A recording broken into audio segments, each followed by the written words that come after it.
तो ये माँ झंडा का तो शक्ति दिखा रही है, हर जगह दिखा रही है, लेकिन हमारे जो झंडे में जो डंडा है वो किसका डंडा है? बांस का डंडा है।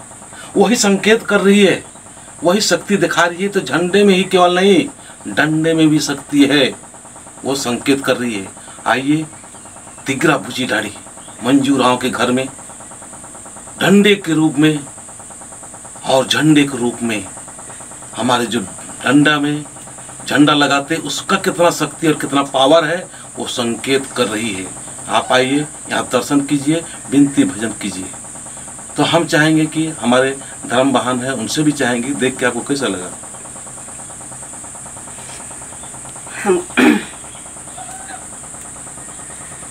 आज हम बुच्ची डड़ी गांव में आए हैं और मंजू दीदी का घर में आके हमको बहुत अच्छा लगा। सरना माँ हम लोगों को दर्शन दे रही है कि हमको इस जगह में आके हमारे भाई बहन अपना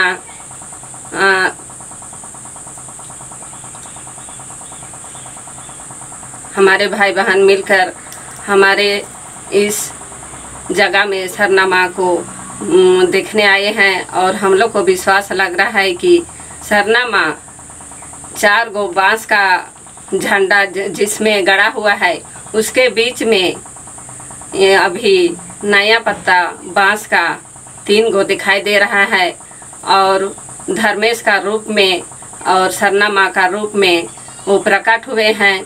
हमें विश्वास करना चाहिए कि सरना माँ धर्मेश हम लोग को संदेश दे रहे हैं कि एकजुट होकर इस समाज को, सरना समाज को आगे बढ़ाना है और भाई बहन को हमको राह दिखाना है कि हमारे जिस रास्ते पे सरना माँ और धर्मेश हम लोग को ले रहे हैं उस रास्ते पे हमें सभी को चलना चाहिए। और हमें विश्वास दिला रही है सरना माँ कि मेरे साथ जुट के मेरे पास आओ और हमें अपना जीवन को आगे बढ़ाना चाहिए। अच्छे रास्ते को दिखाने के लिए सरना माँ हमें संदेश दे रही है। यही वाणी को मैं अंत करती हूँ।